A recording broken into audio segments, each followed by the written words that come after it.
Hello Daily Drafters and welcome back to the channel for today's daily draft. We are entering week 2 of the brand new format Lost Caverns of Ixalan and having a good time here on the channel drafting up a storm. We've had 2 already VOD drafts here on YouTube, one that went quite well and one that, well, didn't. But that's okay, we've got plenty more to go. We usually draft 30 to 40 times here between streams and VODs of the channel. For those of you that are new, this is a limited based channel where we, like we just mentioned, we draft and do premiere drafts of the most recently released set, in this case, Lost Caverns of Ixalan, and have a good time doing so. Let me know in the comments if you guys are having fun with this format, what you're having success with, what you're failing with, and everything in between as well. But for now, we're going to go ahead and take a look at our Pack 1 Pick 1 for the day. All right, and here we are, and what do we have? Starting with the commons. A theme I'm seeing developing in the format, they are not very good. For some reason, we do have 4 uncommons in this pack. I didn't realize that was a possibility, but it is. 4 uncommons, a rare, and a bunch of commons. The best common is maybe Poison Dart Frog, maybe Adaptive Gem Guard, Volatile Wanderglyph. It's nothing great. I do like Mischievous Pup and Clay-Fired Bricks, but there's a Roaming Throne here. 4 mana, 4/4. Ward 2 is already great because it's generic, can go in any deck. When ETBs choose a creature type, it is that creature type, and if a triggered ability of another creature you control of the chosen type triggers, it triggers an additional time.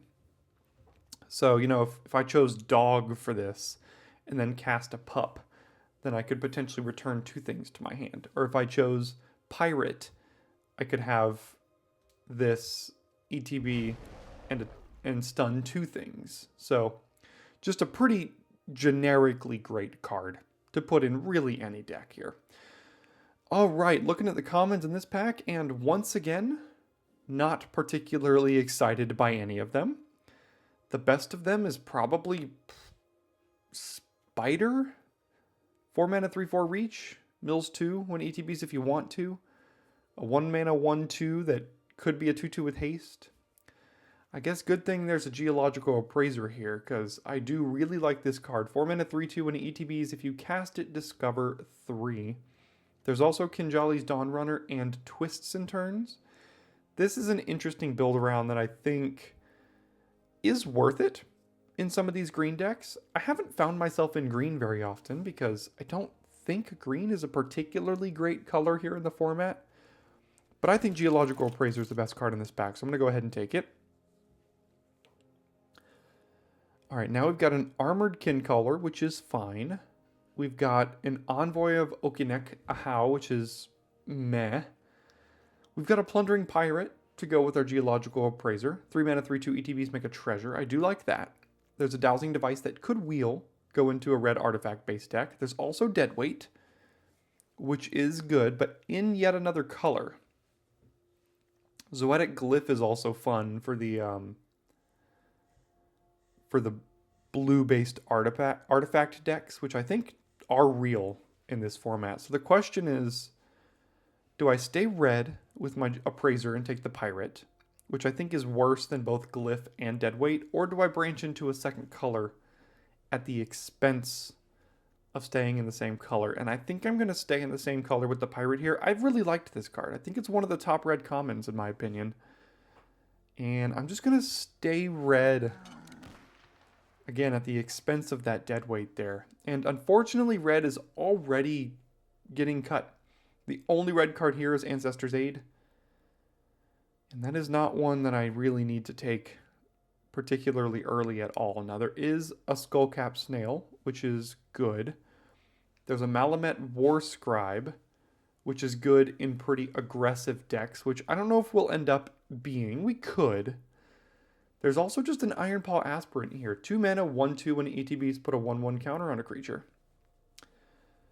That's just pretty generically fine. This is good in some decks, but not all. This is probably just good in basically any deck that has planes in it. So I think I'm actually going to take the Aspirant here and go from there. Okay. Some more green, but not really any green that we need to concern ourselves with necessarily. There's some white, but it's Combat Trick. Probably the worst craft card in this set. I do really like craft in this format, but not this one. There's Quicksand Whirlpool, which is okay in a defensive deck. And then a bunch of stuff I don't want to play. I haven't shouted out the River Herald Scout yet because I think that's just going to be my pick here. 2 mana 1/2 ETB's Explorers. It's the only blue card, but it's the best card here by quite a bit. So I think I'm just taking it. All right, a bunch of garbage yet again. There's a Hurl into History, which is either amazing or trash. There's Seeker of Sunlight, which isn't great. There's Torch and Tomb Raider, which is fine, but not outstanding. There's a blue Caveland. There's Tithing Blade, which is okay, but I don't have any black yet. I think the highest upside card here is Hurl into History. So I think I'm just gonna take that. Okay, see, now we get a pick 7 Market Gnome, and this is a card I really like in blue-white. And if red is gonna present itself as being cut, then blue-white is the deck I want to get into. It is currently my pick for the best deck in the format. Hermetic Nautilus, also a card I would play in blue-white. But let's take the Market Gnome and see if we can build ourselves a bit of a crafty deck here. Well, that's a late C-Note Scout. 1 mana 1/1 ETB's Explores. There's a Cogwork Wrestler, another Pirate, Cavern Stomper, and Kaslam's Stone Tree, which is also not as good. I think I'm going to take the C-Note Scout here. This is the biggest sign to me right now that something could be open. And with River Herald Scout and a C-Note Scout, we could find our way into blue-green, a deck I haven't tried out yet that I'd be willing to try.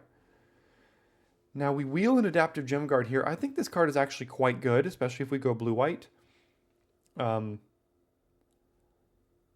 think this can just grow quite big, quite quickly. Everything else here is not great. So let's take the Gem Guard. Combat Trick. There is an exploring creature, but not a good one. Uchbenbach. Don't really need to go into my 5th color for that.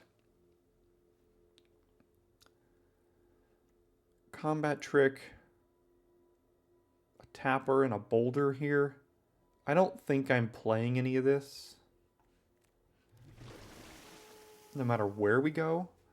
Okay, there is an Armored Kincaller. If we end up green explore, this works. There's a Destruction Hammer, which could go well in blue-white. I don't really care about the Cave Serpent. I think the Kincaller has the most upside. Okay, here's Archaeologist, Landmark, and Wrestler. All of which are pretty good. I think I'll take my first craft card here to go with the Market Gnome that I already have. I mentioned earlier it's not my favorite one. In fact, one of my least favorite craft cards. But it's our first one, and craft is super important to get if you're going to go in that style of deck. I think I'll take the 2-drop here. Take another 1-drop. And Over the Edge could be playable if we go green. But we are not going green because we opened one of the gods. Ojurtok Deepest Foundation. 6 mana, 6/6 Vigilance. If one or more creature tokens will be created under your control, 3 times that many are. And when it dies, return it as a land that you can activate to flip it back over if you attacked with 3 or more creatures this turn. Pretty good. I don't think we wheel Petrify or Eaten by Piranhas, which if we are going blue-white, which I think is the most likely scenario in this case right now. These are probably the only 2 cards I would play in blue-white, but let's secure up our god here. And ideally look for some some of these good blue cards here. So Waterwind Scout we're on the lookout for. Inverted Iceberg we're on the lookout for. The Artifact Sweeper would be great. I love that one. Wanderglyph, something Wanderglyph. Can't always be lucky though. Which one is this? 2 mana, 2/2 mana dork. 2 exile target card from a graveyard, cast Dino spells you own from exile. Okay. We're probably not going red-green. Our best card here is Ojurtalk. I'm not a huge fan of the Hulk, but I haven't tried it.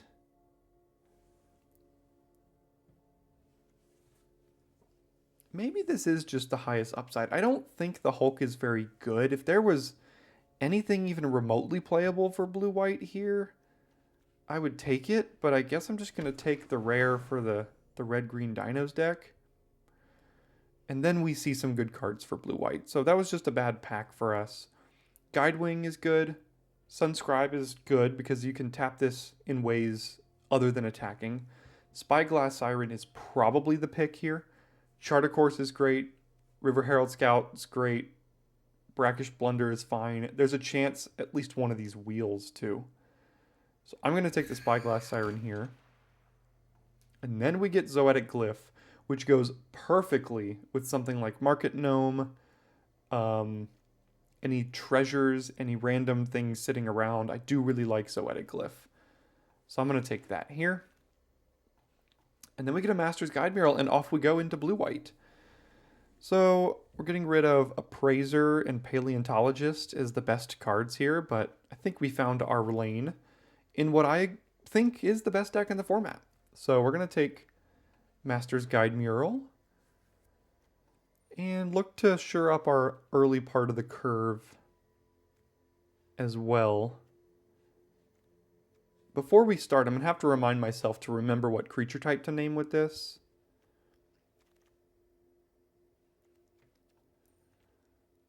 All right, here's Waterwind Scout, Inverted Iceberg, and Petrify. I think this is a pretty easy Waterwind Scout here. Petrify, I'm already slightly lower on. I had pretty good experiences with this in early access.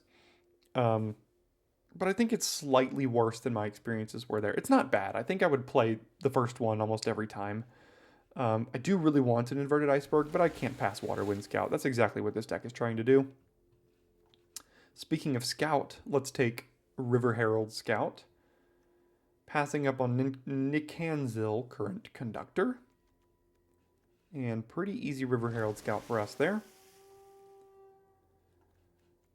Pretty easy Deconstruction Hammer. Is this the only card we can really play? Looks like blue-green was open, but blue-white is also open too. So we'll be fine. Alright, the only one that wheeled the Sage of Days. Didn't wheel the Petrify, didn't wheel the Zoetic Glyph, but that's okay. Think I won't run it. See, the Hulk came back anyway. I don't think it's a card I want to run, but I can consider it. Ooh, River Herald Scout wheeled, and the Sunscribe.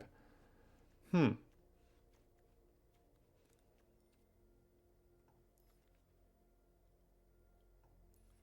think I'm going to take the Scout. Explorer is too powerful. As good as a 2-mana artifact is, we don't have a ton of artifact synergies yet, except Adaptive Gem Guard, which isn't even one of the better ones. Family Reunion is a little bit of a combat trick. Disruptor Wanderglyph, probably not.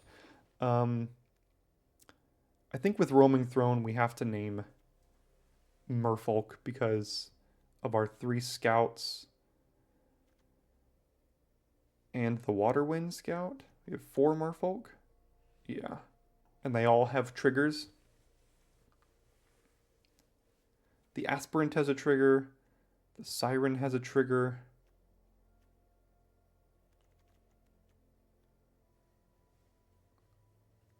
We have a lot of triggers here, and I think Merfolk gives us the best chance with Roaming Throne. curve is looking pretty okay too. I mean, you got plenty of ones. Am I playing either of these? No. So what are we looking for in pack 4? We're looking for some more craft. I would love to get some icebergs. I would love to get some...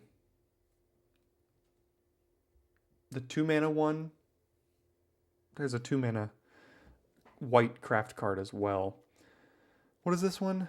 Craft with the dinosaur? No, that's not going to do anything. So, Hermetic Nautilus, generically fine. Scampering Surveyor is an artifact that ramps. There's our first cave. There's a Petrify, a Pirates, a Sunscribe. I mean, there's plenty of things we could play here. We are lacking a little bit of interaction. We don't have any removal so far. So I think securing at least my first copy of Petrify is going to be pretty important. And we could wheel a Sunscribe or a Pirates here, which would be pretty good. So I'm going to take my first Petrify. What does this do? 4 mana, ETBs make a gnome that is power and toughness equal to the number of artifacts and creatures. At the beginning of your pre-combat, if you can tap 5 untapped artifacts, transform it. Whenever you cast an artifact, you make another one. Is that better than a Zoetic Glyph, a Surveyor, another Petrify? You know what? I'm willing to try it here. I mean, we have 6 artifacts and ways to make more. And we're going to be looking for more artifacts. Let's take the Thousand Moon here. Kellen would be a 2-mana 2/3. Whenever it attacks, reveal a top creature if it's a creature, or top card if it's a creature with mana value 3 or less. Put it in your hand. There's an unlucky drop, Song, and Relic's Roar. I think I'll take Kellen and probably just play him as a 2-drop. Oh, this is a tough one. I would not mind another Petrify, but I think I have to take Compass Gnome or Oaken Siren here. These are perfect for what we're trying to do.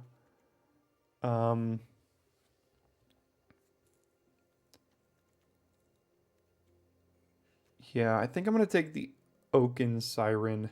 As much as I do like Compass Gnome, I really do want a 2-drop artifact that can also help with your other artifacts. Now we've got Chart a Course pretty easily. A little bit of card draw. 2-mana draw 2. If you attack this turn, you don't have to then discard a card. Cosmic Blast, Didact Echo, Song. I think it's a pretty easy Chart a Course. We are not really getting there on the whole artifact thing right now. There is Helping Hand, which we have plenty of cheap creatures here. Sorry. In fact, most of our creatures are cheap. 1, 2, 3, 4, 5, 6, 7, 8 things to get back. 9 with a Scout.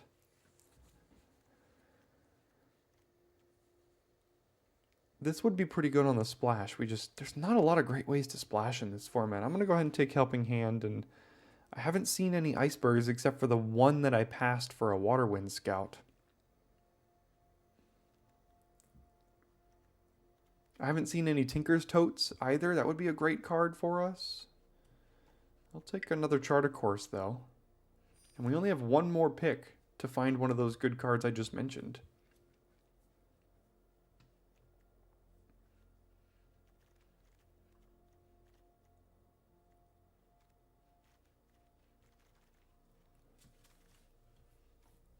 And we found it. We got an iceberg. All right, we managed to find our craft card here. So we got 1 craft, 2 with the landmark, and that's it. No, 3 with the Master's Guide mural. Not a bad spot to be. Currently have 9 artifacts, including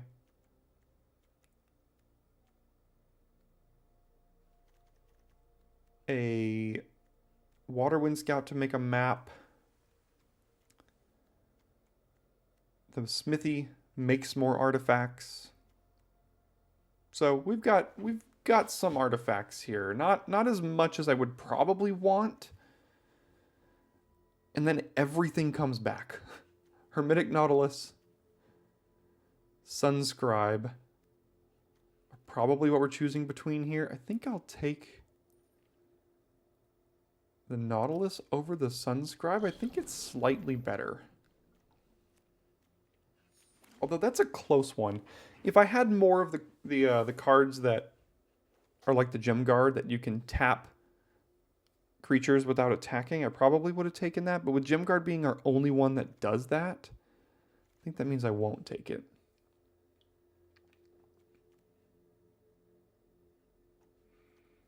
I think I'll take the removal spell that I'm probably not running. And then probably not getting anything back here. Didact, Echo, Song of Stupefaction. Neither of those really work in our deck here.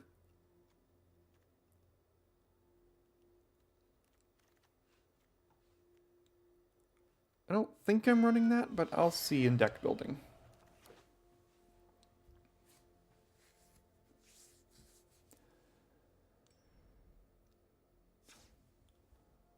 So let's see what we got here. There's also a waterlogged Hulk, but we're not really much of a Descend deck.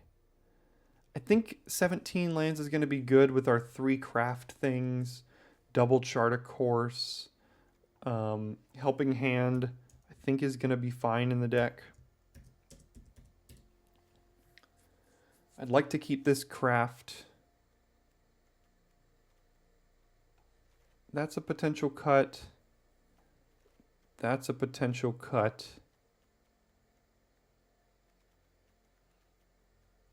And everything else seems fine, which means I guess those are the 2 cuts then.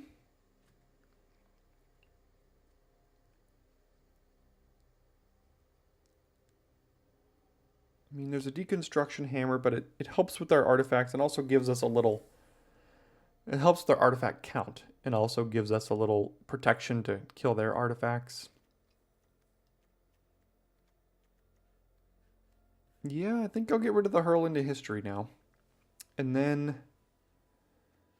we have 2 double white cards and no double blue cards, so I think 9 plains, 8 islands is fine, and then I'll run it back like that. I don't think it's one of the better versions of blue-white, but I think blue-white is a powerful deck that can get some wins, even with the subpar version of the deck. So before we get into Game 1, if you wouldn't mind taking a look in the description for the Daily Draft Patreon page, we do have a Patreon here on the channel, and it's basically just a way to give back to the channel if you so choose. We have a very, very affordable Patreon with the most expensive form of support at just $5 US per month, and you get rewarded in return for that as well with access to my super expansive tier lists, as well as early access to all of my content and lifetime access to the Daily Drafters Discord server. You can come and go as you please in the Patreon and stay in the Discord server the whole time. Totally fine by me. And again, it's basically just a way to tip the channel back if you enjoy the content. You know, the more support I get from you all, the more I can do and be able to provide you with more entertainment as well. And if you don't want to go ahead and check out the Patreon, then a subscription to the channel, if you aren't subscribed yet, is always greatly appreciated as well. So thanks for your consideration, and I will see you in Game 1. All right, we go first, and we don't have any white, but we do have a Herald Scout on 2 that could potentially help us find another land, clear the top of our deck of a land. I think because of the Scout I'm going to keep, but this is the kind of hand that has the potential to go wrong. Not gonna lie. And a Goblin Tomb Raider.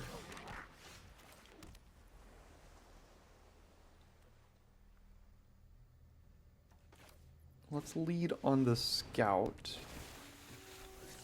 and find an island. Okay.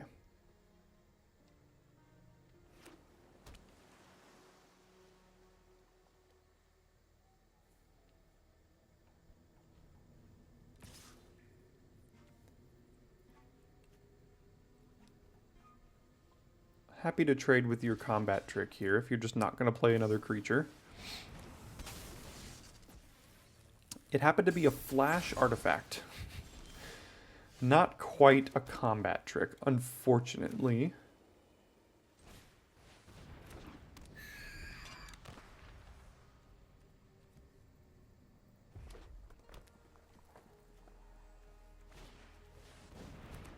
Alright, well that's going to have to get the Petrify treatment.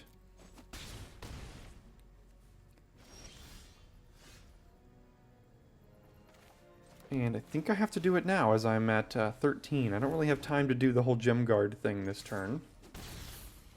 See, this is a moment where Petrify is pretty darn good. They could have a way to sacrifice this. But they can't craft it. They can't activate its ability anymore. So getting this to the graveyard is going to be a little bit difficult for them.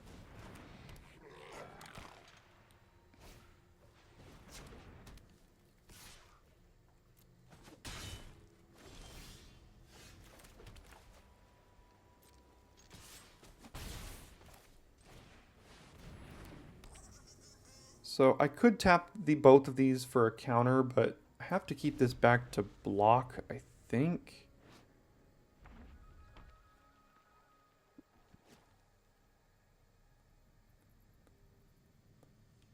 They can equip the blowgun.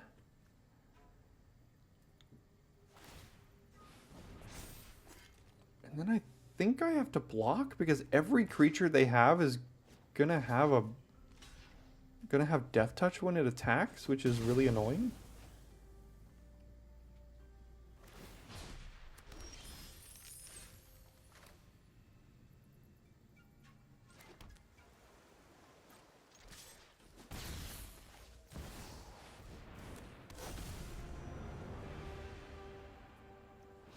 All right, so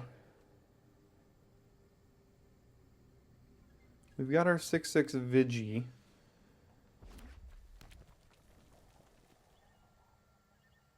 And we'll see. Now they're just going to be attacking with a 3/3 Death Touch here. Yeah, can't block it.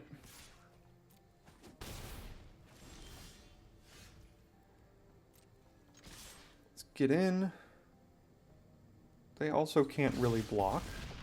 Let's go ahead and draw 2 cards. And I mean draw 2 lands. Go ahead. We have not played this game with very many threats. Oh, that thing has Menace and Death Touch now? Alright, I'll take 5 this turn, but that's not great for me.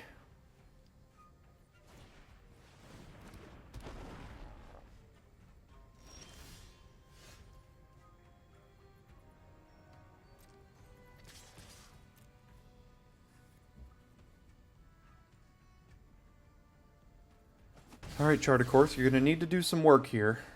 Give me something that's not lands. That helps with the blowgun. It also helps with the Dynatomaton. So we do this. We equip this.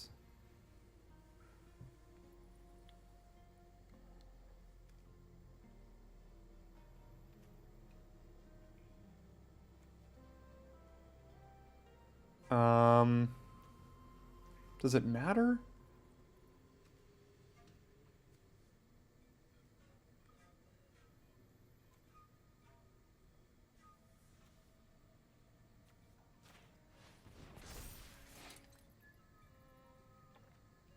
And I can't play this because then I couldn't activate the hammer, so...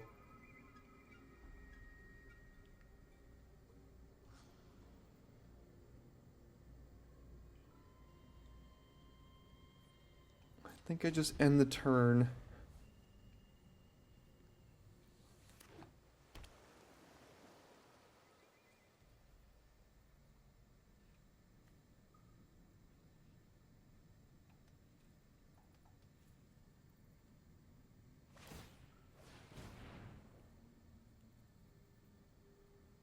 Sure.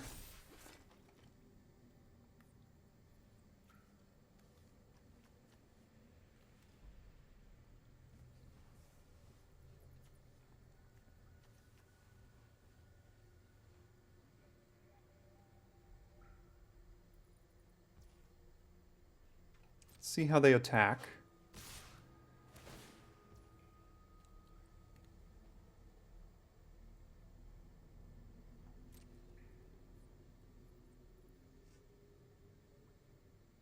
It's going to be a little scary if they don't ditch this card. Okay. Do they draw an instant? Do they just draw a braid? That's going to be really annoying if they drew a braid.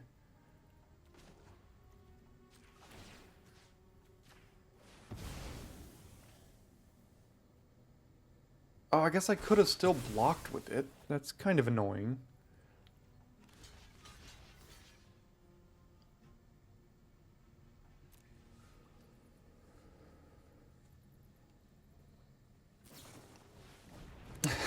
Perfect. They drew quite the answer there. An incredible answer off the top of their deck. A flash removal spell. Gotta love it. And we have, once again, all of the lands.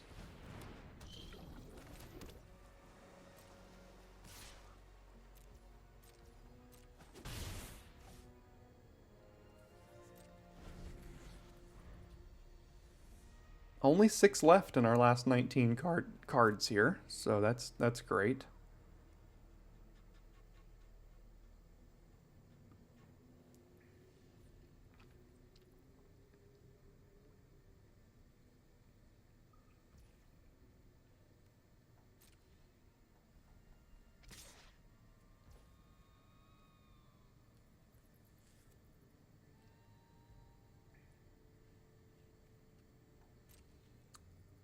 I think I have to block.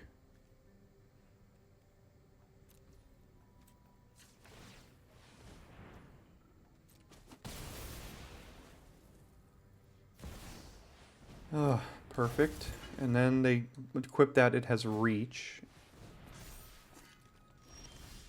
We draw yet another land. We have 12 lands in hand. There's only 5 left. I don't think this is a 16 land deck, but clearly this game has kind of gone that way. We now have to chump. Oh, we're just dead.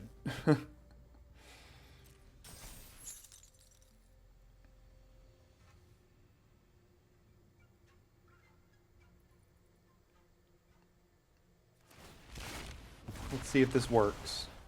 Nope. It just disappears into thin air. Can't transform a token without a backside. Let's end it with a land here, why don't we? No, but we are dead on board, so... that unfortunately doesn't do it. Maybe we need to go to 16? I mean, I don't know. I thought we had some mana sinks in the deck. We just didn't draw any of them.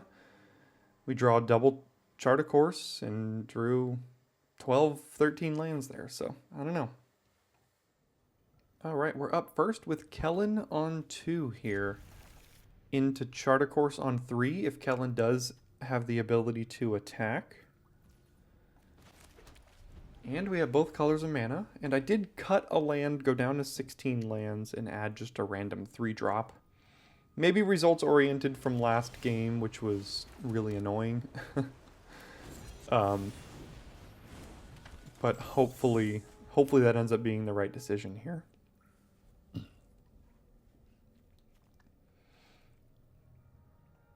Also, hopefully no Abrade. These creature lands are all really good. Becomes a 3/4 when it attacks, gives another attacking creature +2/+0, and it untaps it. Poison Dart Frog. That's okay. Doesn't have Death Touch right now, so let's do this. No. I don't need to put that into the graveyard.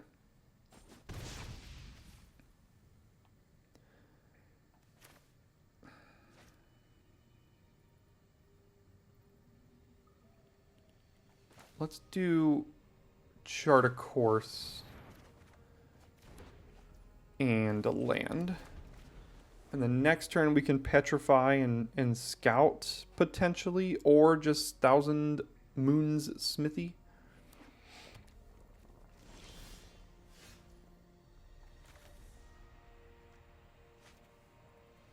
Am I willing to trade Kellen for a Dart Frog here? I probably need to petrify. If they're playing red-green, they're going to have some bigger things that I'm going to need to petrify here. So I think I actually am willing to just trade Kellen off.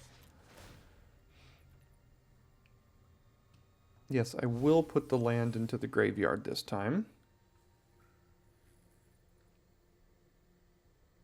And if they don't block, I'm not sure what their plan is necessarily here.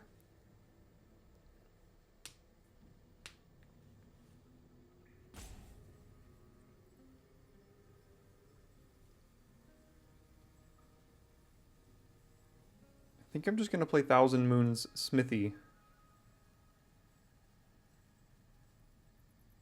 at the end of this combat here.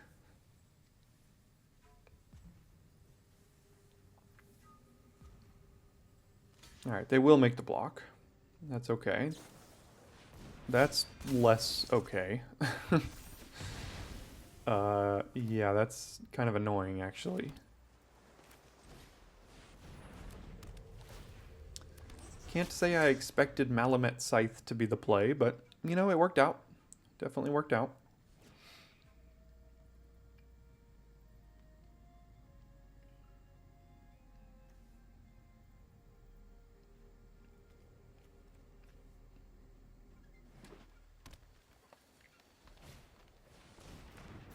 It's Quinth killing our 2/2. That is really annoying.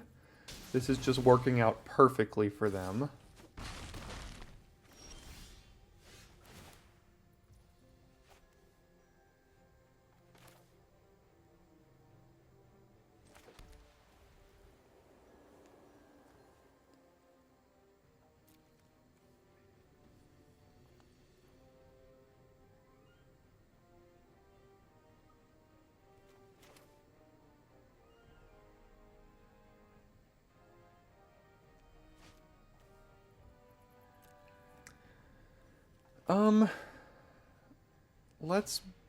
Let's bring back Kellen. Let's get rid of this stupid death-touching Dart Frog now at this point, and then play River Herald Scout. Is another one okay? Yeah, another one I think is fine. Because next turn I can go Scout and Scout, or Master's Guide Mural, whichever works, based on what they do here.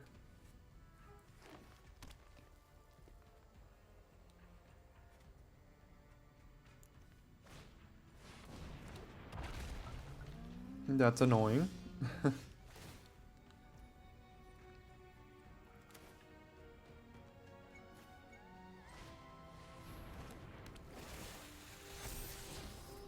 Inverted Iceberg. Yeah, I think that's okay too. Now we're just going to start getting poked for 2 every single turn. And we used our removal spell, so...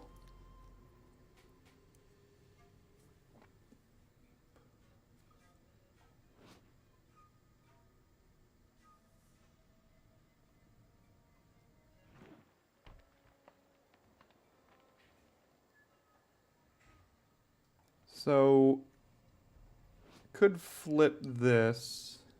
At the beginning of your pre-combat main phase, you may tap 5 untapped artifacts. So, does that include itself? Yeah. We have 2 at the moment. This makes 5. But we have to figure out an answer for this thing.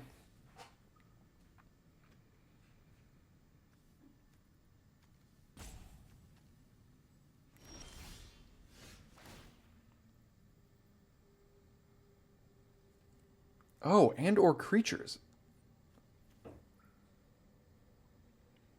Yeah, let's do that. 1, 2, 3, 4, 5. Okay.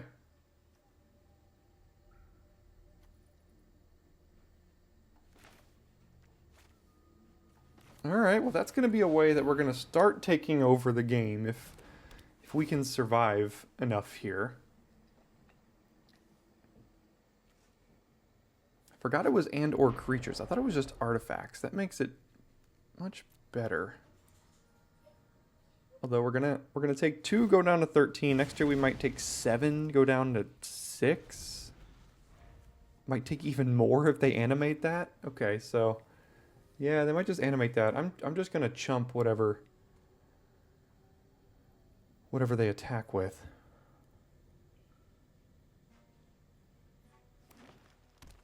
No, I forgot we had the 4/4 as well though. Okay, well, yeah.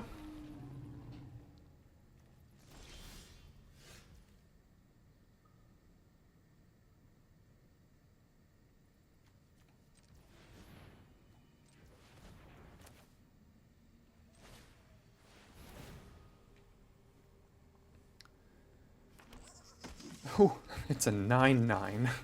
10/10.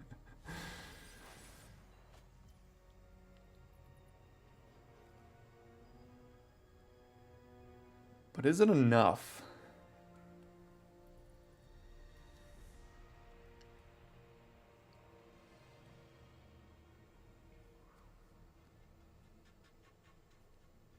Does this do anything? Yeah. So doing it on the 4/4 does open up attacks here if we hit a non-land. We hit a land though. I'm gonna hold this so that I can use this mana to cast this next turn and get another 9/9.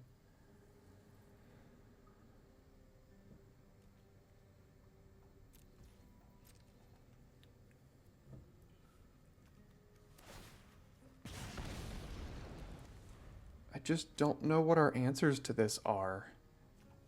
We already used the Petrify. Diamond Pickaxe. Okay. What's the equip? 2? Do they have 2? Not right now. Now they do. But nothing has like Death Touch or anything. Okay.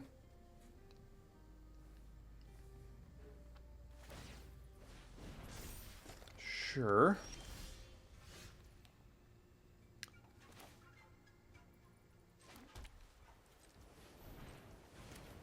Let's make another one.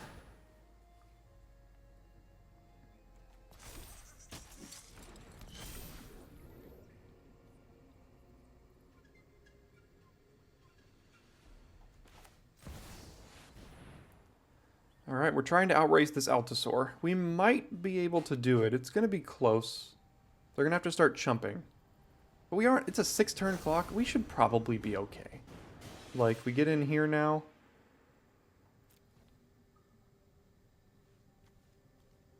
And unfortunately, we don't have any artifacts in the yard right now, so both of these crafting with artifacts would have to be done with, like, some of the things on the board.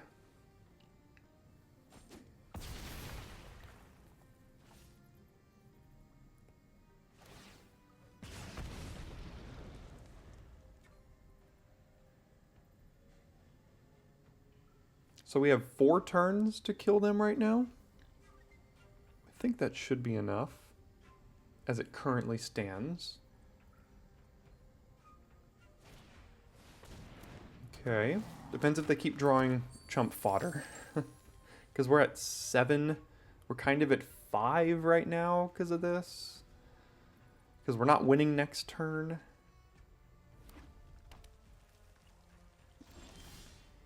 There we go. That was a pretty darn good draw there. It's also something we can just craft with.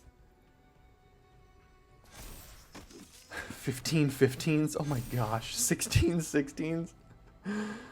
And a market gnome. Wow.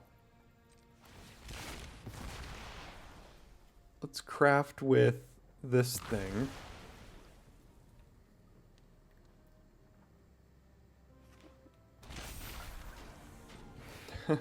My goodness. Our creatures are getting huge. What if we attacked with everything? It's probably a little not great to do that. So, yeah, I mean, we have so many creatures back left. So what if we just, yeah, attacked with everything? They eat, or they have to chump at least 2 of these, right? And then they just eat all of this stuff.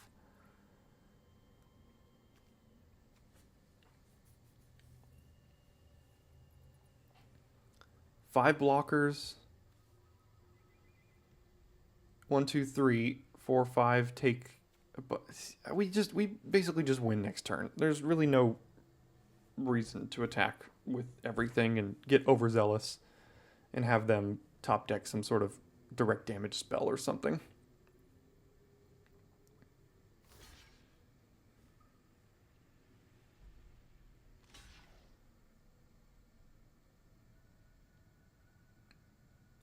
Take 18, go to 3. Okay.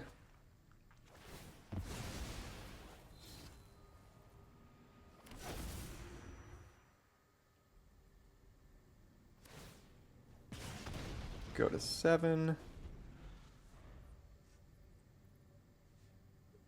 And do we have it? I think that means we have it. Gosh, these blue-white artifact decks. They are incredibly powerful when they go off.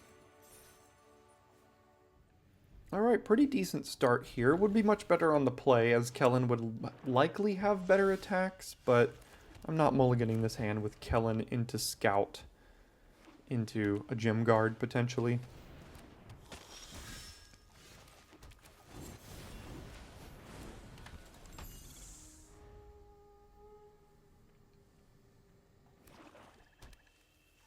Hopefully no 3 toughness creature. No? Okay.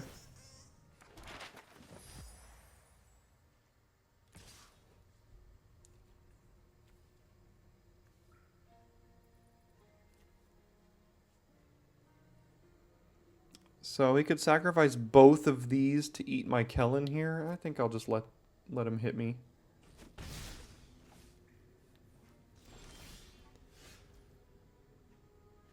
Let's go to combat. Let's attack. I think we're going to petrify the Bartolome here at some point. We're not in a super rush to do that, though. So let's attack, see what we find. Found a market gnome.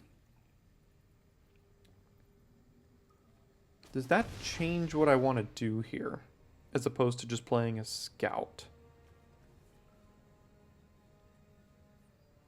It kind of does. Well, what are we doing next turn? Probably just playing Gem Guard. In which case I don't want Bartolome to hit me for too much more. So then let's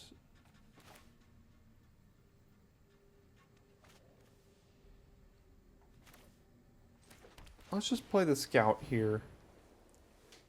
And play Gem Guard next turn, petrify the following turn with a gnome and a Chart a Course, maybe?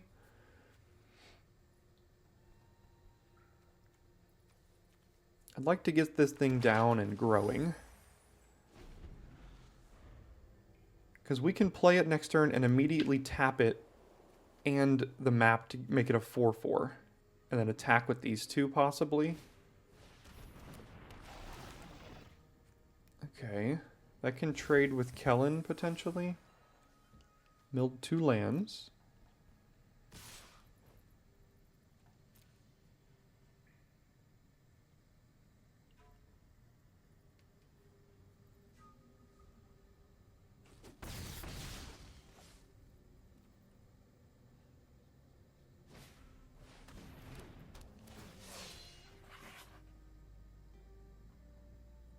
That's annoying. We can attack with Kellen, but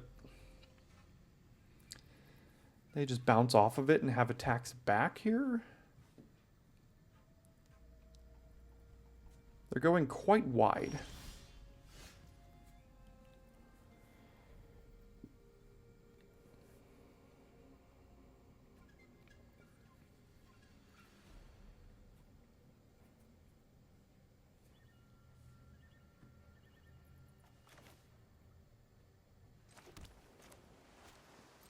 think I'll attack with Scout.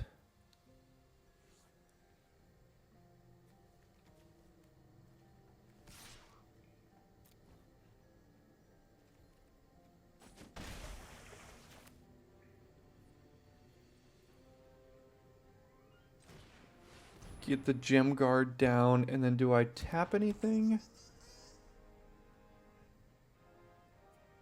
I could tap Kellen and the map to make this a 4/4. They still have attacks with Bartolome and the Marionette, but these two won't have attacks either way. So no matter what, these two have attacks, and these two don't have attacks. Unless they have removal, in which case... Well, if they have removal, then they both have attacks, and I take 4 extra damage here. You know, as much as I would like to tap the Gem Guard, I think it's too risky. I can't really afford to take, like, 7 damage here and lose a creature.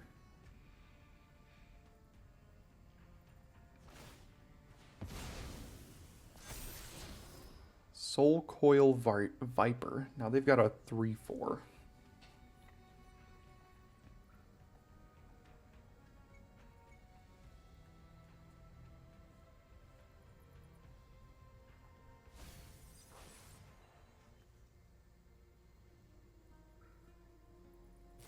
And there's the removal spell that I was worried about.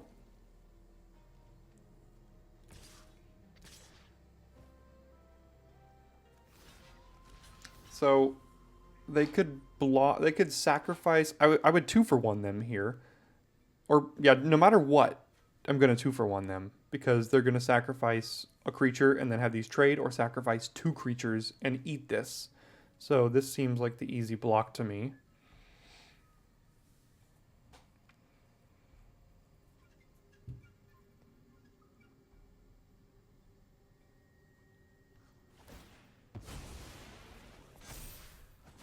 Sure.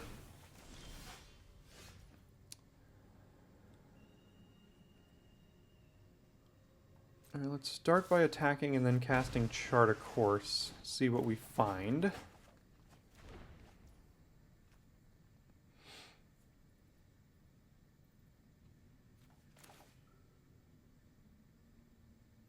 I don't need to petrify the Aspirant, at least not yet here. Because next turn I can craft with Market Gnome, make this a 6/6, draw the card, gain a life. I'm taking 3 right now. I'm taking 4. We go back up to 8. Depends on what they're... 4/3. Yeah, now... If they remove my Iceberg, then they kind of have lethal. I'd have to chump with the Scout here.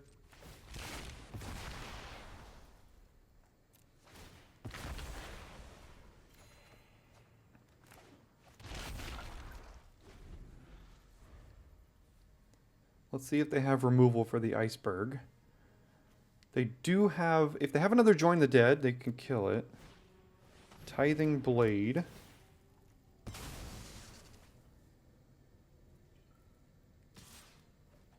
No blocks. Another Bartolome. Sure.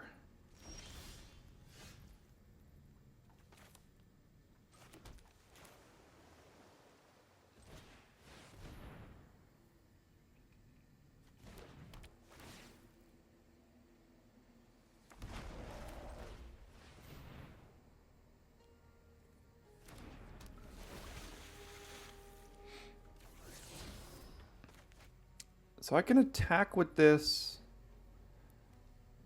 but, and then untap itself, but then they could double block and I don't get a good trade-off there. I'm fine trading Scout for Marionette at this point. Notably, they could craft their Tithing Blade, and then we're on a 7-turn clock, even if they never attack us again. So that's annoying. But we do have a Deconstruction Hammer to kill it, if we want to.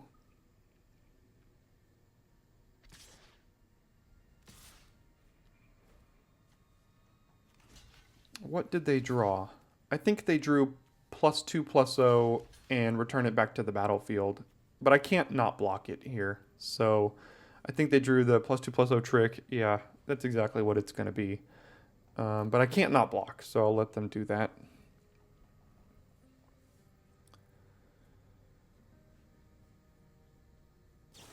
There it is, Fungal Fortitude, exactly what I said it would be.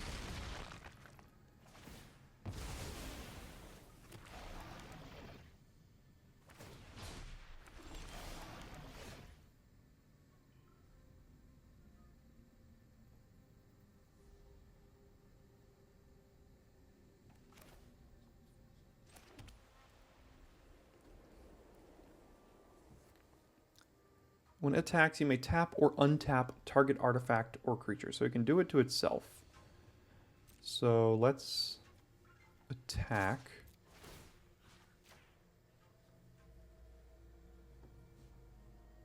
Take action.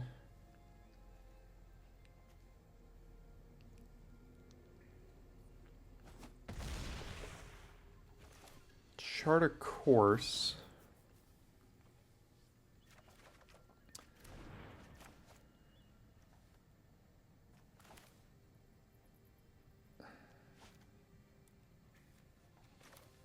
Play the Nautilus. We can petrify something. I don't know what that will be.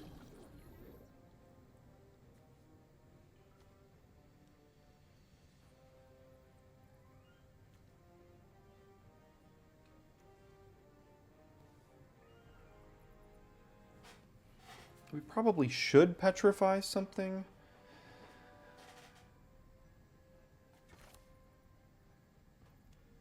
If I petrify one of these, then they're just going to sacrifice it to Bartolome here, which is okay. It's kind of just like a little removal spell that gives Bartolome a +1/+1 counter.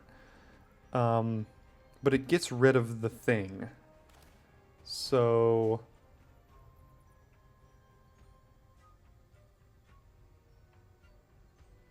I could also do Tithing Blade, but they could do the same thing. So I'm going to do it on here and let them sacrifice it to Bartolome if they want to. Not going to play the hammer and not going to map in case I need to do the Nautilus. Do we have an artifact in the yard? Yes, we do. So this can turn over here. We'll be able to kill that with deconstruction hammer at some point.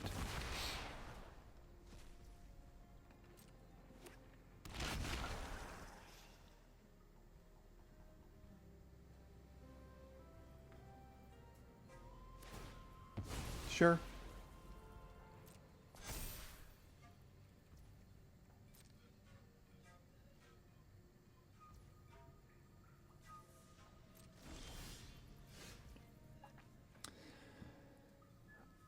Ojer Talk. If one or more creature tokens would be created 3 times that many. So if we play this turn and then craft next turn, tap it, we make 3 4/4s. Yeah. So if we attack with Iceberg, they sacrifice the Mycoid to Presidio, and then we trade off with, like, Aspirant. Or we just tap down Aspirant.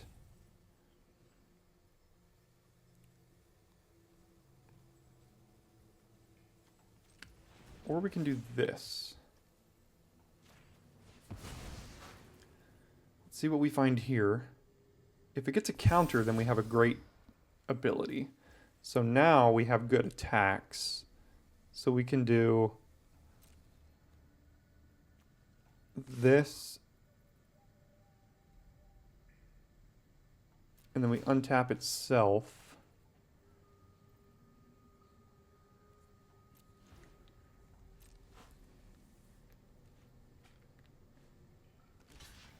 So he's willing to sacrifice. So what am I going to kill here? Probably Bartolome. Now he has to sacrifice the Mycoid and the Sepulcher just to remain with the Aspirant on the battlefield here.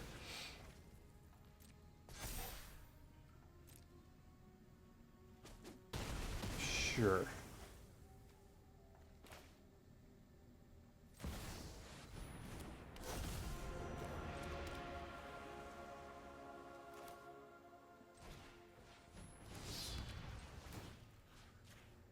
And That should probably do it, I would think. Okay, that's a creature.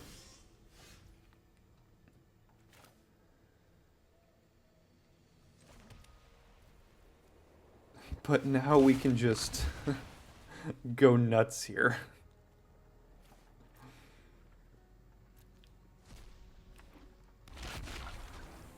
Activate the ability, make 3 4/4s, and then get in.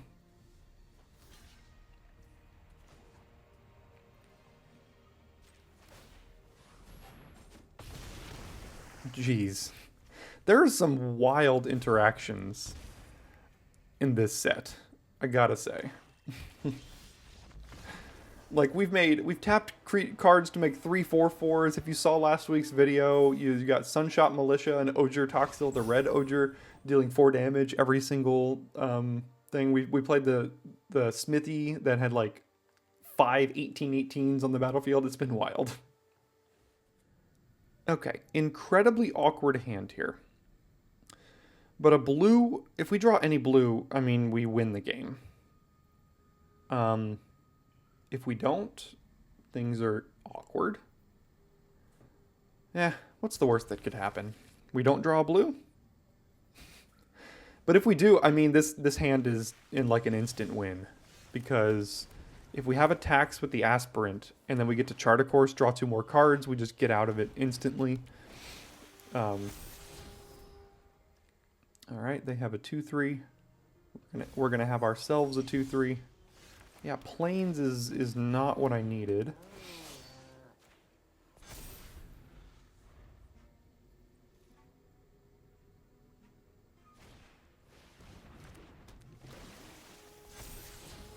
That unfortunately doesn't give us attacks anymore.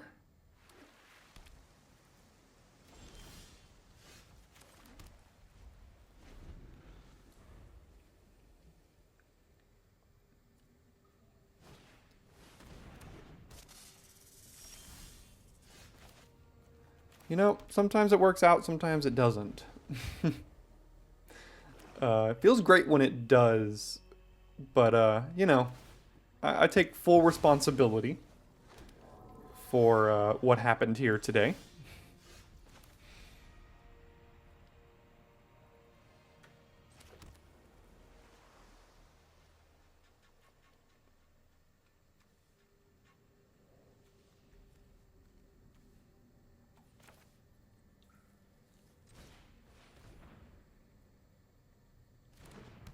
ETBs make a map.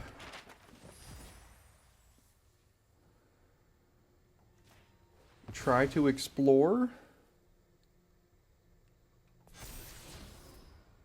Well, I mean, it's a card I can cast.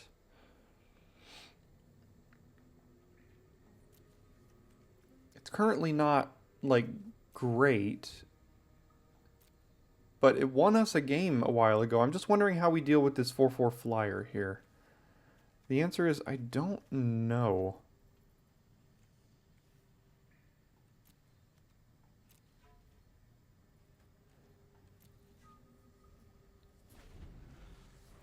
Because even if we do, they can get it right back.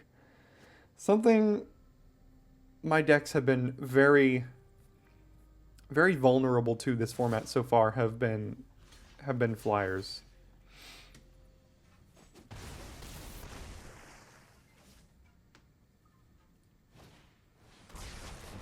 Oh, absolutely savaged. Getting wrecked by the main deck Malicious Eclipse there.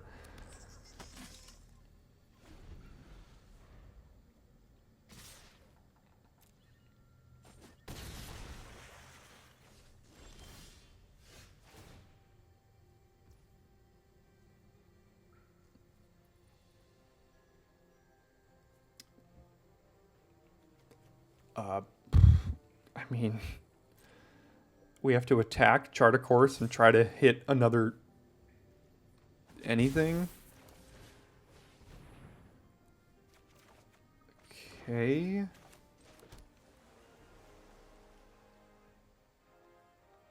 Now I can Gem Guard, have it get countered, go to 2 and die next turn, I guess?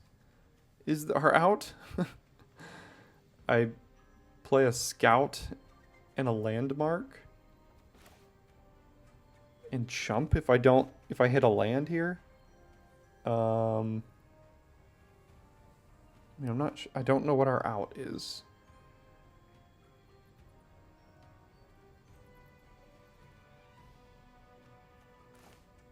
Sure, counter this thing.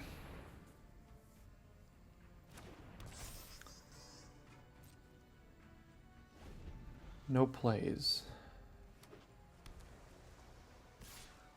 And then die next turn.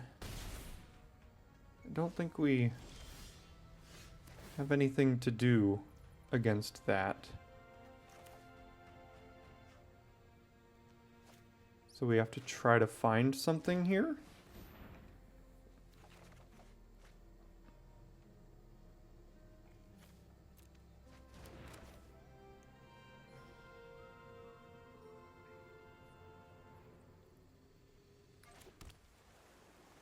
One, two, three, four, five. So we can gain a life by crafting with the market gnome here, which is what we're gonna have to do. And if they counter it, I think we're dead. Yeah, they saw our line.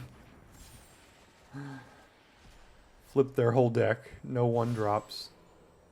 Doesn't matter what's in there anymore. Yeah, the Flyers have been difficult to deal with.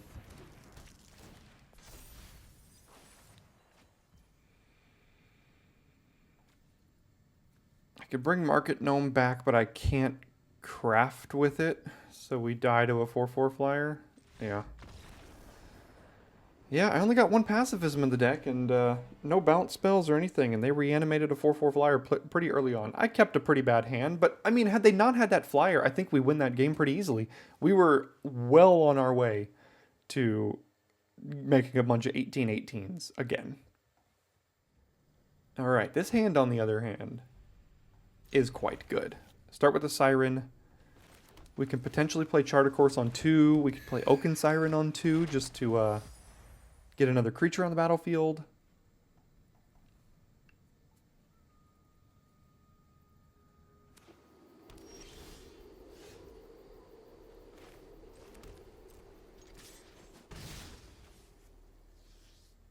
I think I will. I think with 2 Flyers, we'll have attacks often enough that Charter Course will be on later. Okay.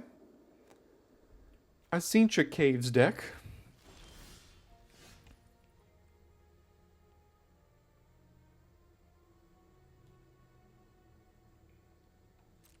What do they have?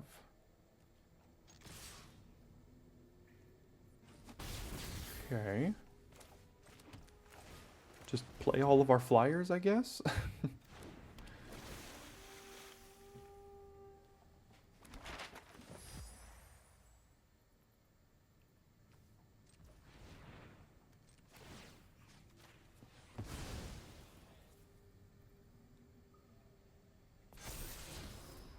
Yeah, I mean, I'll do that. I'll keep that on top. Next turn, we can just cast a Master's Guide Mural off of 4 lands and an Oaken Siren. Do they have like a Braid or something?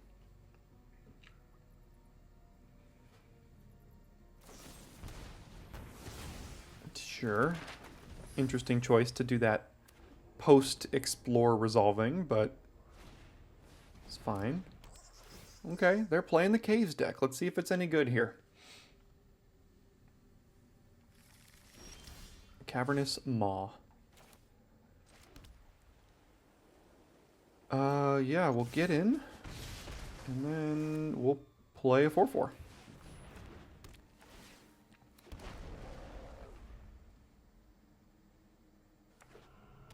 So this can become a 3/3. Oltec Cloud Guard. Okay. They now have a blocker.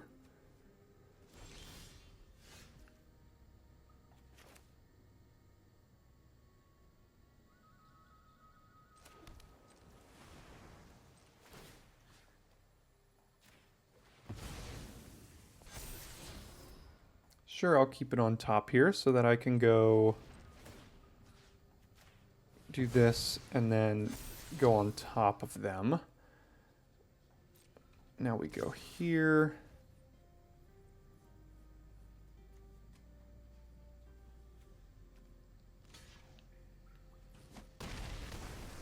And then we just play Roaming Throne, naming Merfolk, I believe.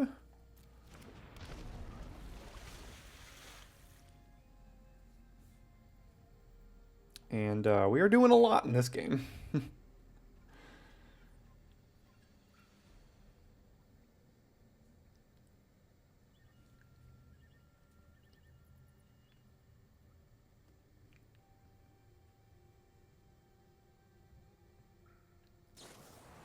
Okay, down goes the scout. That still should be fine. Yeah, that's what I thought. All right. Yep, blue-white doing blue-white things when you don't keep very bad opening hands. All right, another good start here. Siren on 1, Siren on 2. We've got what we need. Ooh, it's an even better turn to play.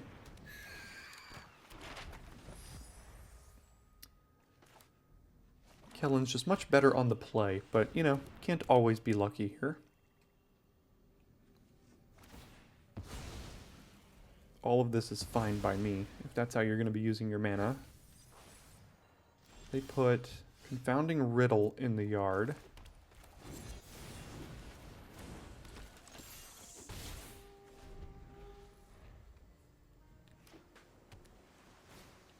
Screaming Phantom, sure.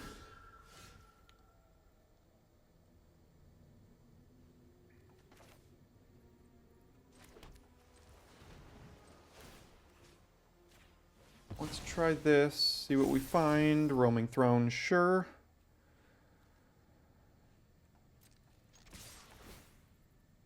Decline to put it into the yard. See if they want to trade. Looks like they will. And then I think if we do this, we're guaranteed a 2-3 because we know Roaming Throne's on top. If we play Oaken Siren, that gives us a little bit more mana to play with. And then also next turn we play Roaming Throne at naming Merfolk.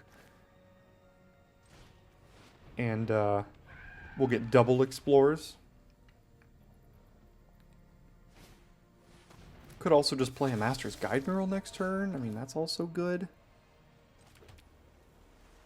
Let's start by doing this. Yeah, I could probably put that into the yard.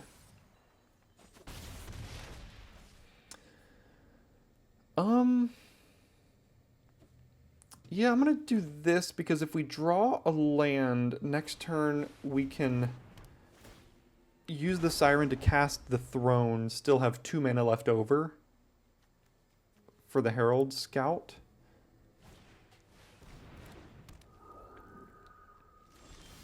And we did draw a land, so we do this, 2, 3, 4, play Roaming Throne. Name Merfolk, cast a Merfolk, and explore twice. Petrify. Yeah, that's going to be good. And I'm willing to trade my 4/4 for both of their creatures here. Not willing to trade Kellen for one of them, though.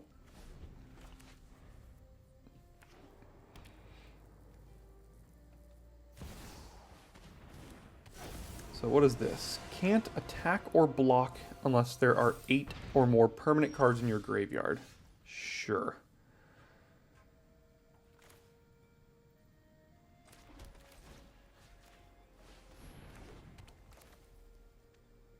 Why is it leaving up 2 white mana here? Oh, for the craft. The crafting is not going to happen.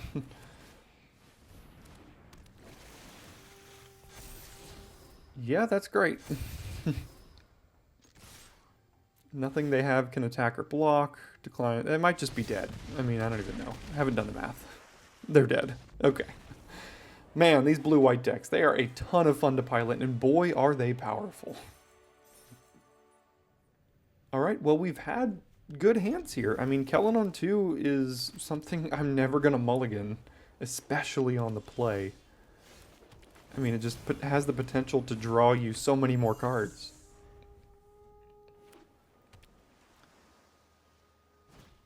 Oaken Siren, that's fine. Kellen still has attacks here.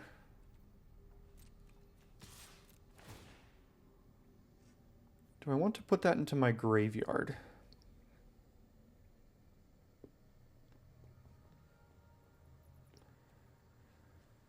No.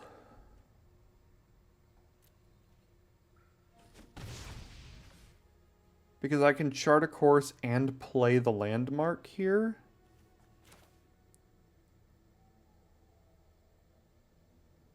Or I could just play Oaken Siren and then do that next turn.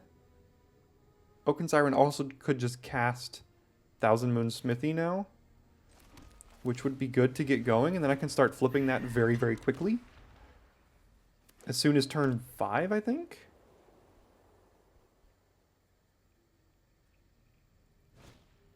That's fine by me.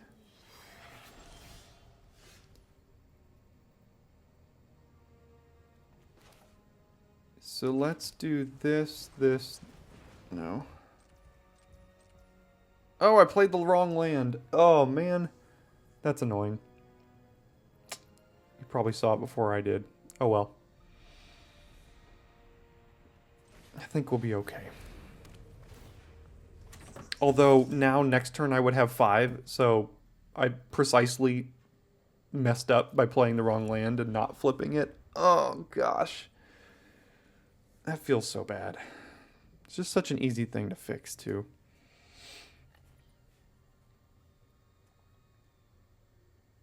Because then next turn I could have tapped everything, flipped it, and... yeah.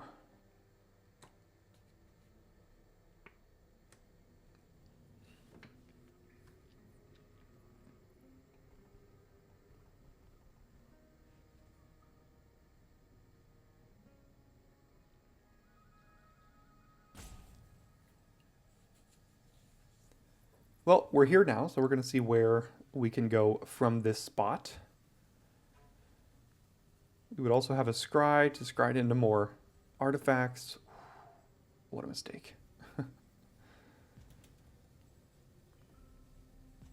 Because this can only tap for blue, and we needed double white for that and single white for that, so... oh, crap. That is an outstanding card. Okay.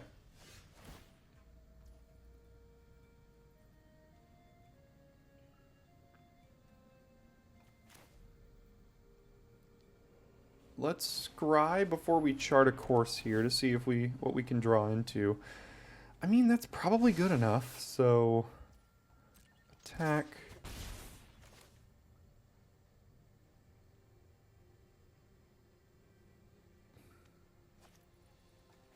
chart, draw, land. I can use this to craft, but that doesn't seem good, so let's just play River Herald Scout here. And draw an inverted iceberg. So we recovered very nicely from an unstable glyph bridge. They can craft it right now with their Oaken Siren. It's an annoying card on the backside if you haven't read it. Take a look there. It is pretty darn annoying. But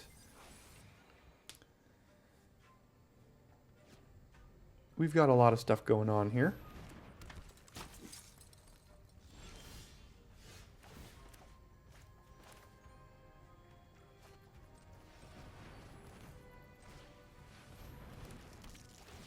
Let's start here.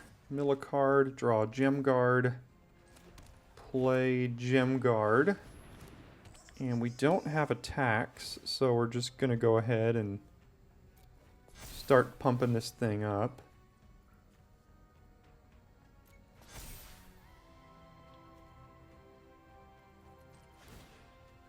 Yeah, I can do it again, why not? Now next turn... we can flip the smithy, but we don't have an artifact to cast at this moment, but that's okay. Or creature. So we do have a creature, though. Okay, that's fine with me. Sure.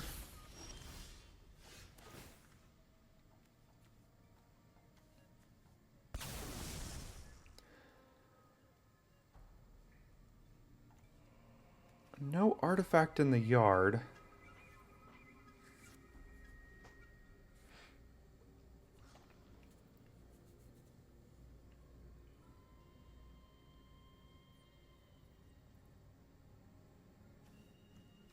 I can craft this with the Oaken Siren, get another 6/6 here.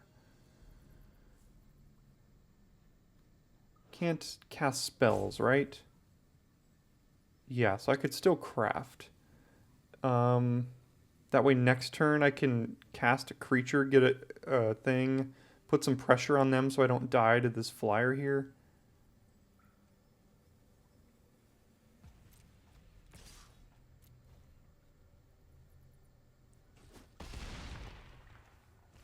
Or I could just do it with the landmark as well. I don't need that anymore.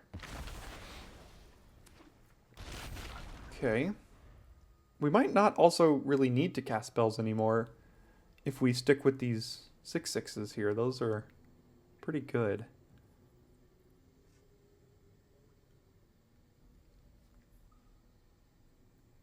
Let's see if they survive, though.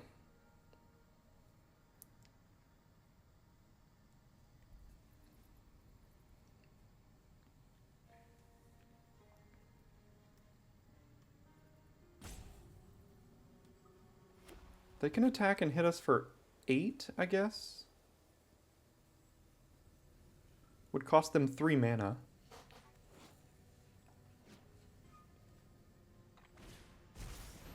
Okay, it's a 4/6, 2/6, because they hit 2 permanents. Of course they did. Oh, they're just off it. Okay. I mean, this card is really annoying to play against, but apparently they saw the writing on the wall there. So, again, seeing the power of these blue-white decks, even with that enormous punt. But the Wanderglyph, the board wipe ended up making the punt not really matter that much. Okay, well, the landmark goes a long way in making this hand keepable, even without an island here, because we can scry into more lands. So that's going to be quite good against our deck. Now I think I play Siren on one. That way next turn I can use the map and play the landmark. Yeah, but this hammer is gonna, you know, we've got a roaming throne, a gem guard. Like every card in our deck is artifacts. So that's gonna be tough against us. Oh my gosh. Just the absolute sideboard tech against our entire deck. Everything ETB is tapped now for us, basically. That's really annoying.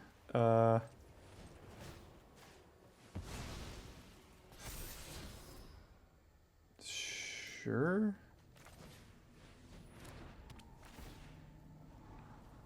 I think I'll take that first, though. Oh my goodness. The Dauntless Dismantler just to hose our entire deck. Let's see if we can get through the anti-artifact deck here.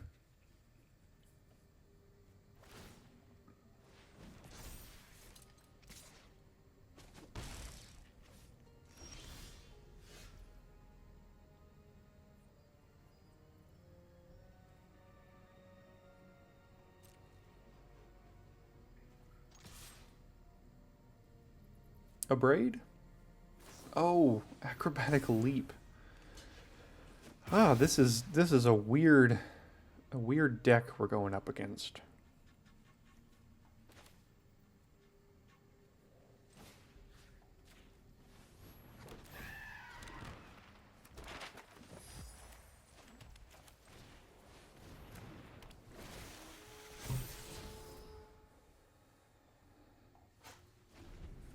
Okay, so we can block the Dismantler.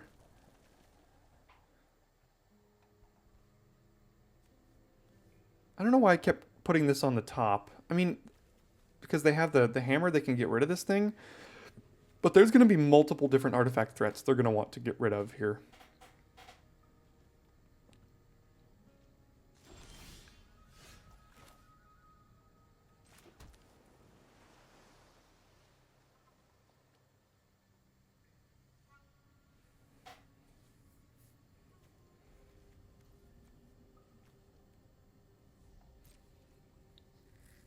See if they have another acrobatic leap or not.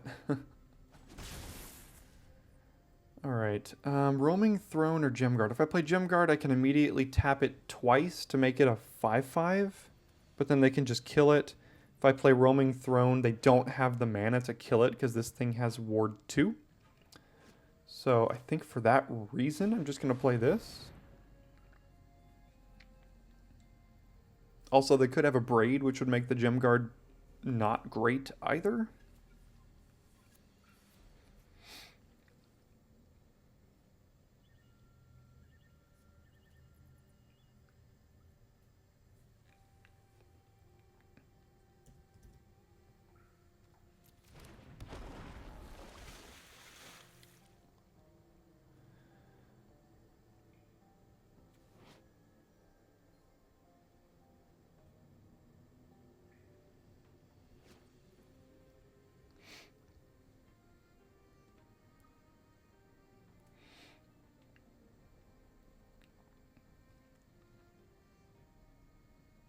Leaving them with what I think is a pretty awkward choice here. I mean, they probably were holding up the hammer to kill whatever artifact we played, but the fact that this one has ward 2 makes this really difficult for them. Yeah, they just burned their whole turn, so that worked out in our favor. Now, they can play a land and kill the throne, but then our guide mural sticks and stays, which is good. Miner's Guide Wing. That's annoying with our Siren.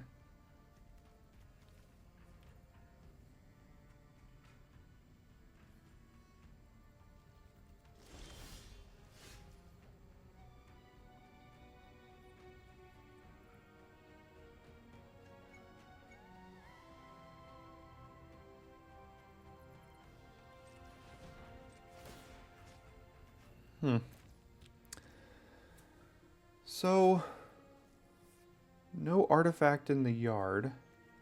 So we can play Gem Guard. It could immediately die to the hammer. I would like them to use the hammer on my roaming throne here once they get to 5. So I think I'm just gonna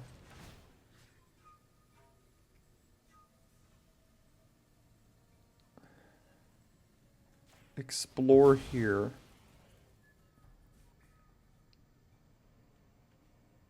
See if we can get the counter.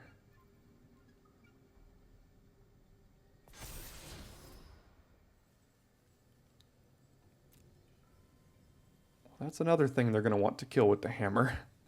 So we did get the counter. So let's go to combat now. See if they chump.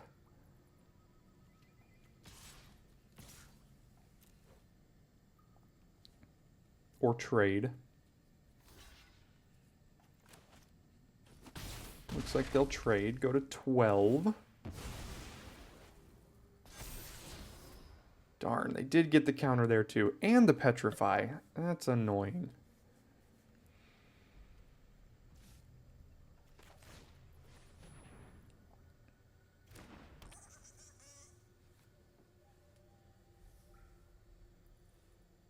So the petrify is going to deal with throne, and then the hammer is going to deal with the Thousand Moon Smithy.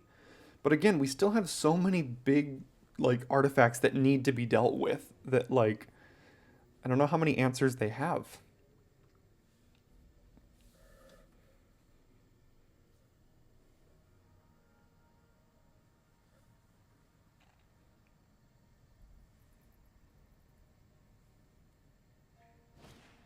Okay, there's the petrify. They'll use their whole turn for that. That's okay. We can now craft using the roaming throne. So that'll be nice. So let's get this down. This is going to force them to like use the hammer on this next turn. Otherwise they lose.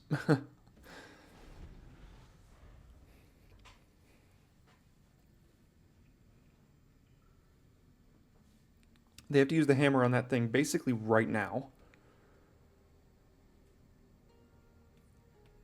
Or do they have an abrade as well?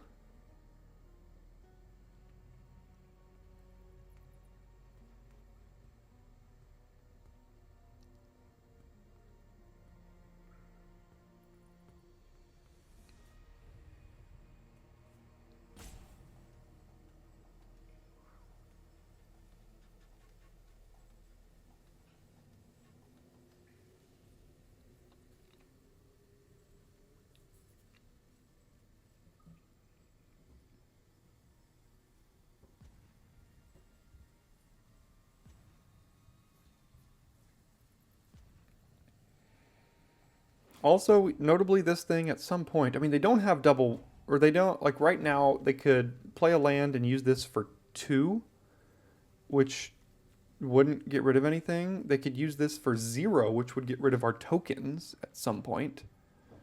So that's notable. But right now, I will do this. 1, 2, 3, 4, and 5. Now I can use this mana.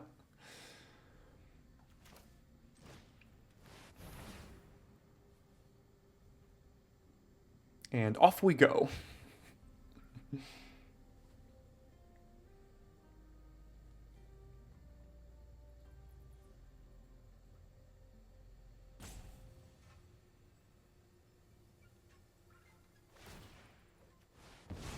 Sure. Should have done that on your turn, unfortunately, because we still get the trigger. Alright, well, sorry about that. As you might have seen before on the channel, my recording likes to cut off at random points when it's like, you've been recording for too long. Take a break, take a break. Well, we won the last game. We are now 6-2. This is for it all, and boy was I hoping we could get a hand that had both colors of mana to start. We are not so fortunate, but we do have a 2-drop and a removal spell. An island opens up this hand quite a bit, and we've kept a hand like this before, and if they didn't have just a big 4/4 flyer, we would have won that game. So I think this hand can function. Obviously, an island would be great. If we get an island off the top of this deck right now, I think we're golden. We are good to go. But that is not guaranteed in any sense of the word. So now even if we find just 2 planes, we can at least cast a roaming throne. So let's hope we can get that island here at some point. The answer so far by the deck is no.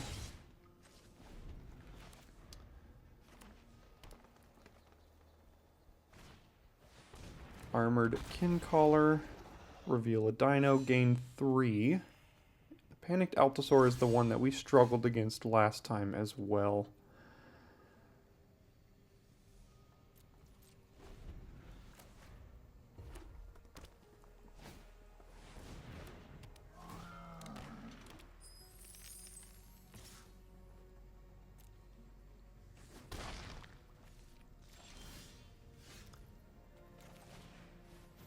Yeah, well, that's a chump blocker that can gain us some life and draw a card here. I have to hold back this Petrify for the Altosaur, because it's like our only answer for that, really. So I will chump the Kincaller here and trade with the Pirate.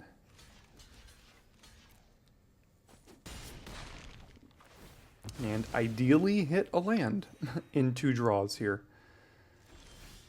And our deck says basically no.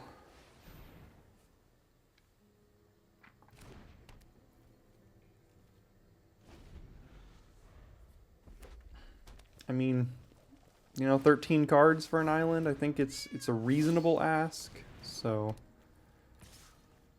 I think I stand by the keep, but obviously hindsight's 20/20 here. So let's play our 4/4. Choose Merfolk here. So we have a Siren and a Merfolk in hand. I think the Merfolk is still the right choice. If we draw an island, we can go Gemguard and Siren.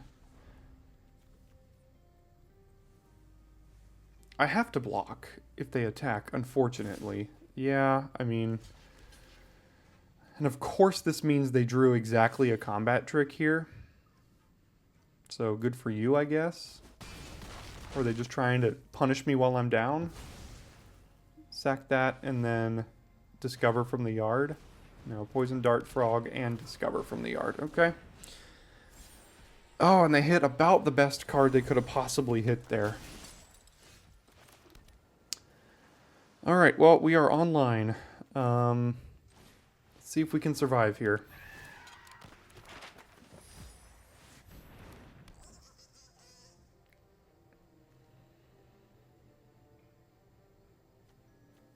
We have to get rid of that thing pretty badly. So what if I tapped the siren? Yeah, so what if I did these two? This kind of protects us against a removal spell against the Sunborn if it attacks, which we have to trade with. These things can get Death Touch. So let's see what they discover into here. A Compass Gnome. Yeah.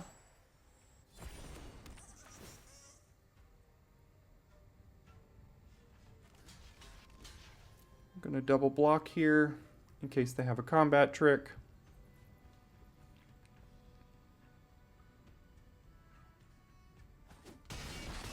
Take 2.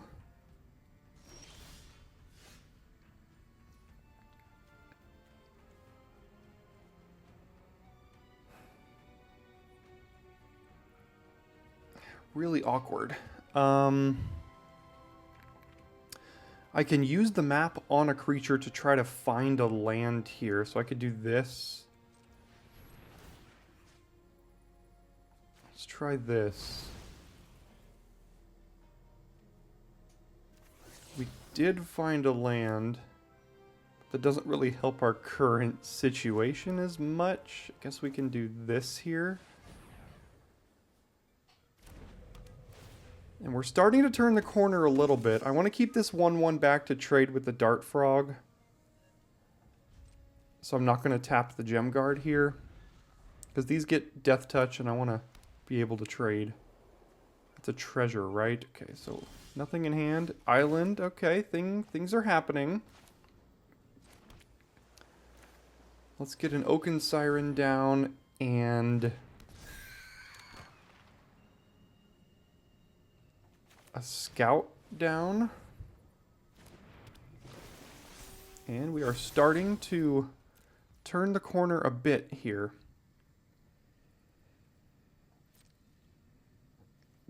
Granted, these Death Touchers are quite annoying, but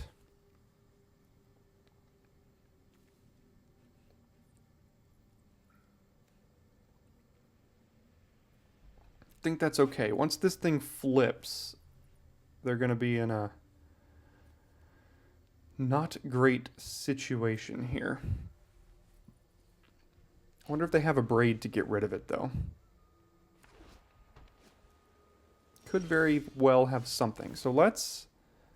If we tap all of our creatures to flip this and then cast Hermetic Nautilus, we'll get another creature. So...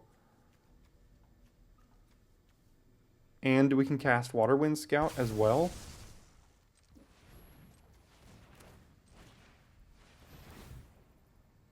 Then we'll have 3 creatures here.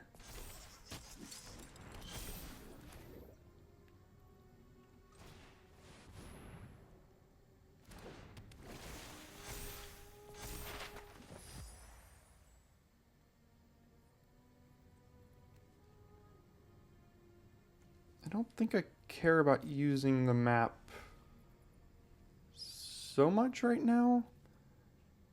I've got plenty of mana to use it next turn if I need. I've got 2 10/10s. They're flooding. That gets back a Market Gnome. So what if I did... Whenever you cast an artifact or creature. So we don't have either of those right now. So what if we did Glyph animating this?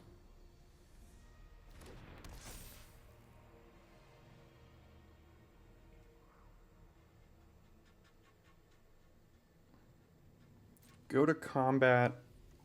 And I want to start picking my way through these dart frogs without using the 10-10s.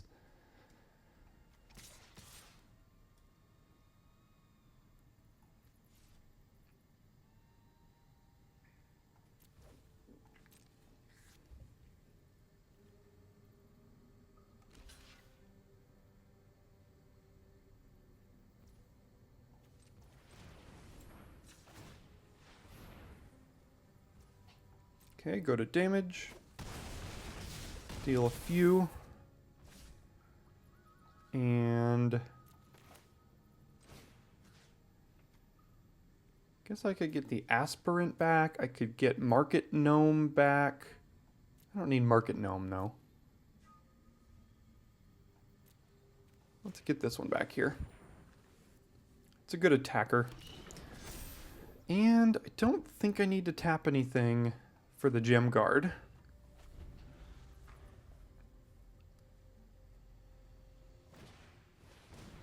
Sure, so they're just going to ramp. That's fine.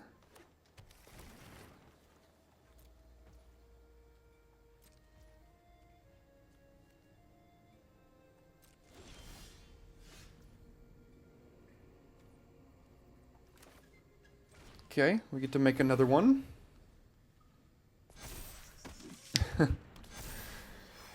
And I think at this point, we are free to get on in there. Sure, they're going to block both of these with the dart frogs. Jump the 4-4 and jump the 5-4. And then they'd have to take a good amount here.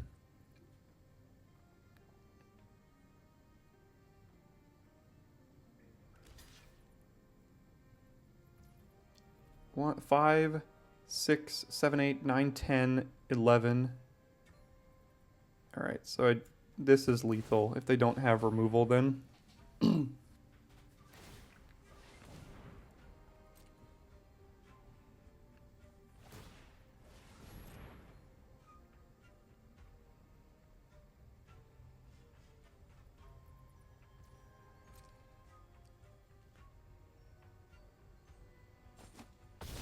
I think that does it. Let's see. There we go. Wow. Man, was this deck absolutely incredibly powerful. I mean, one of the games we lost was because I was stupid in my original decision here. But, you know, the game that we just won, I also kept a very, very similar hand. We still managed to win even through a couple of early starts from them. Saved our Petrify for the one thing that was probably going to kill us. And with that, you can see that, yes, I did, in fact, get the 7-2 and the full trophy with this deck. A lot of fun. I love blue-white decks in this format. They are incredibly deep, incredibly powerful, synergistic, and, in my opinion, the best deck in the format. So that's 2 trophies out of 3 attempts here on the channel. Go ahead, subscribe if you aren't already. Drop a tip in the form of Patreon if you haven't. And I will see you next time for your daily draft.